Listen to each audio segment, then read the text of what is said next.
Хайырлы иртә, Татарстан дәүләт телевидениесенең яңалыклар чыгарылышын башлыйбыз. Студияда Гөлназ Ибраһимова. Казан шәһәренең район хакимияте мобилизацияләнгән гаиләләр өчен батыр карталарын таратуны дәвам итә. Бу хакта тулырак алдагы видеоязмада. Мобилизацияга алынганнарның гаиләләренә төрле мәдәни чараларга барыр өчен Добрая Казань оешмасы батыр карталарын тарата. Гаиләдә ничә бала була, һәр балага бу карт бирелә. Балаларга батыр картасы әниләре яисә туган тумачасы озатып йөрү шарты белән бирелә. Шәһәребезнең 40 мәдәни оешмасы әлеге хәйрия чарага кушылды инде. Казан циркы иң беренчеләрдән ярдәм кулы сузып, тамашаларына батыр карталары белән килүчеләрне көтеп кала. Наша позиция такая, что мы сейчас не про заработки, мы сейчас про оказание. Без акча эшләү, табыш алу турында уйламыйбыз. Һәммәбез дә бүген хәлебездән килгәнчә ярдәм итәргә тиеш. Бу безнең гражданлык позициясе. Карта белән билет алганда оештыручылар яшь чикләүләренә игътибар итү мәҗбүри дип белдерә. Батыр карталарын алу буенча туган сорауларга 558 74 18 телефон аша мәгълүмат алып була. Эльза Ахмәтҗанова, Ралина Абрамова, Альберт Сафиуллин, Татарстан яңалыклары. Татарстанда мобилизацияләнгән кешеләргә һәм аларның гаиләләренә ярдәм итү буенча ярдәм янәшә кампаниясе башланды. Юридик консультация, психологик ярдәм алырга мөмкин. Волонтерлар мобилизацияләнүчеләрнең гаиләләренә адреслы ярдәм күрсәтә. Ярдәм сорап һәм ярдәм итү тәкъдиме белән мөрәҗәгать итү өчен кайнар линия телефоны эшли. Аның номеры экранда күрсәтелгән. Эш вакыты көн саен иртәнге сәгать 9-дан кичке 6-га кадәр. Татарстан китап нәшрияты мәгълүмати плакатлар ясау эшен төгәлләде. Әлеге проект Татарстан президенты каршындагы татар телен һәм Татарстан Республикасында яшәүче халыклар вәкилләренең туган телләрен саклау, үстерү мәсьәләләре комиссиясе ярдәмендә гамәлгә ашырылды. Татарстан китап нәшриятының белгечләре республиканың муниципаль берәмлекләрендәге мәктәп учреждениеларында урнаштыру өчен 980 дәнә гомуми тираж белән күренекле чуаш, мары, удмурт, мордва язучылары һәм шагыйрьләре сурәтләнгән мәгълүмати плакатлар ясау эшен төгәлләделәр. Аларны биредә тәкъдим итү презентациясе үтте. Нәшрият китап бастыру белән генә шөгыльләнмәгән. Шул ук вакытта шушындый плакатлар совет чорында да хәтта менә колхозчыларга, нефтьчеләргә багышланып, аларның тормышын тасвирлый торган. Шулай ук безнең күренекле әдипләребез дә плакатларда басылып таратылган. Әлеге проект президент каршындагы татар телен һәм Татарстан Республикасында яшәүче халыклар вәкилләренең туган телләрен саклау, үстерү мәсьәләләре комиссиясе ярдәмендә гамәлгә ашырылды.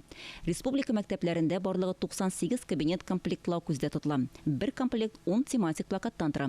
Шунсы да игътибарга лаек. Быелгы ел эчендә генә дә 21 мең дәнәдән артык күренекле татар эшлеклеләре сурәтләнгән мәгълүмати плакатлар барлык муниципаль берәмлекләрендәге мәктәп учреждениеларына тапшырылды. Барлыгы республиканың 1401 мәктәбенә 15 тематик плакат бирелде. Безнең бит инде татарда күренекле әдипләребез шактый. Алар теге бер комплектка 15 әдип кенә кергән булса, ул бит шуның белән генә шикләнми, киләчәктә дә безнең хәтта химия кабинетында безнең күренекле химикларыбыз, физика кабинетында физиклар, математика кабинетында, татар әдәбияты кабинетында безнең мактанырлык һәм өйрәнерлек кешеләребез җитәрлек, менә шул плакатлар эшен киләчәктә дә дәвам итәрбез дигән өметтә торабыз. Чулпан Амирей, Ирих Хамидуллин, Татарстан яңалыклары. 2013 елдан бирле Сәләтләр җире проекты җыр, бию, нәфис өлкәсендә яшь талантларына үзенә җыя. Казанлылар Бөтен Россия балалар һәм яшүсмерләр иҗаты бәйгесендә Гран-прига лаек булды. Проектның төп максаты укучыларның жюригә үз сәләтләрен күрсәтү, илнең төрле төбәкләрендә яшәүчеләргә иҗади осталыкларын камилләштерү өчен шартлар тудыру. Сәләтләр җире проекты яңа гына үтте. Артур киләчәктә анда тагын катнашып, җиңәргә әзерләнә.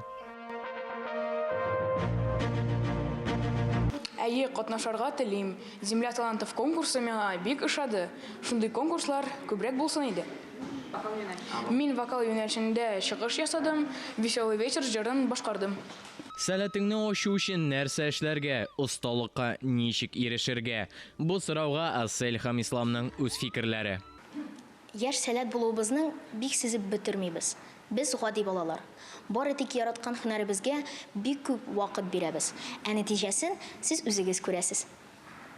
Без бик тә шатландык. Башта җиңү безне аңламадык та. Сәхнәгә чыккач горурлану хиссен кичердек.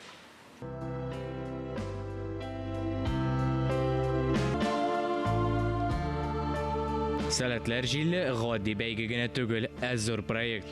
Ул сәләтле балаларның мөмкинлекләрен ачу өчен уңайлы шартлар тудыра. Яшьләрне патриотик акцияләр оештыруга җәлеп итә, иҗат хәлләре белән таныштыра, үзара тәҗрибә алмашуга, иҗатта һәм сәнгатьтә алга таба үсүгә этәргеч бирә.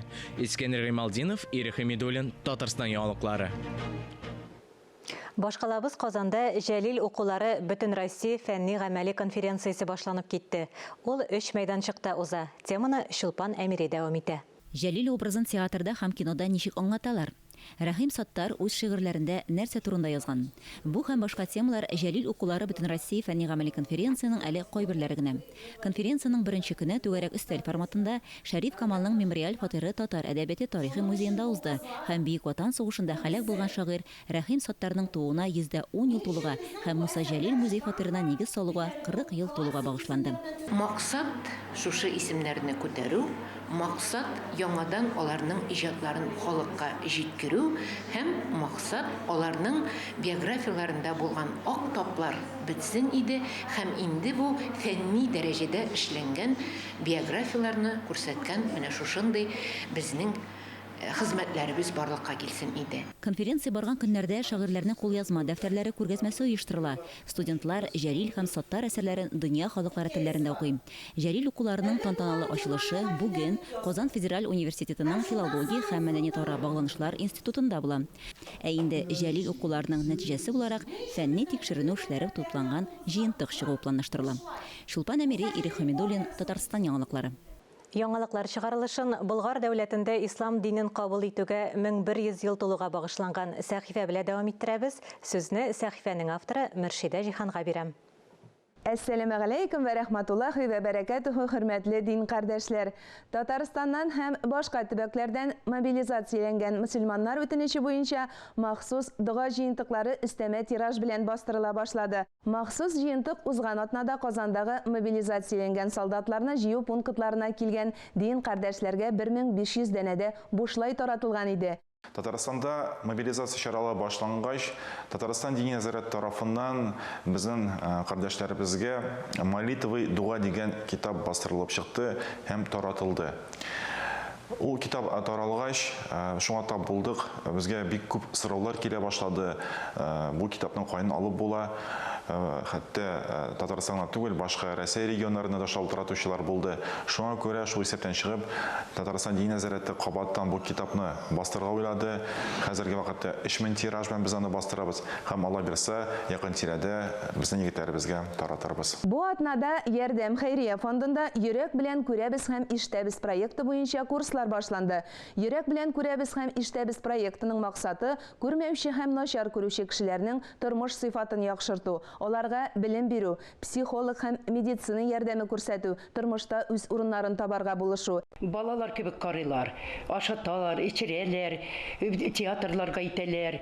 Бөтен нәрсәбез бар, иртә зарядкадан тотынабыз, зарядкабыз, физкультураларыбыз, бөтен нәрсәбез бар. Әлеге проект җәмәгатьчелекнең игътибарын физик мөмкинлекләре чикле булган кешеләрнең проблемаларына җәлеп итү бурычын куя. Каршы алдылар бик яхшы, монда ашау, эчү, отношениялар, укулар, шул хәтле яхшы.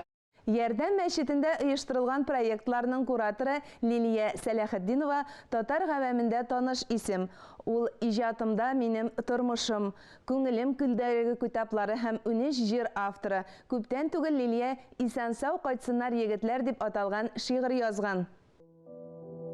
Бүгенге багмалы дөньяда көн сайын ялварам Аллага.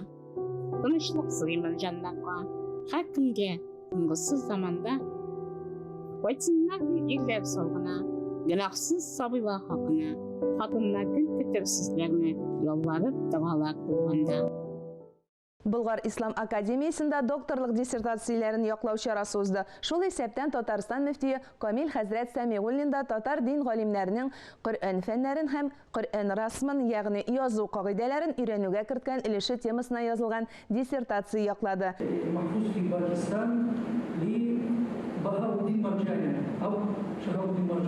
Татарстан мөфтиен Коръән белеме белгечлеге буенча ислам фәннәре докторы дәрәҗәсе бирелүе белән котлыйбыз. Җомга көнебез мөбарәк булсын дип бүгенгә саубулашам. Әссәламу алейкум ва рахматуллахи ва баракатуху.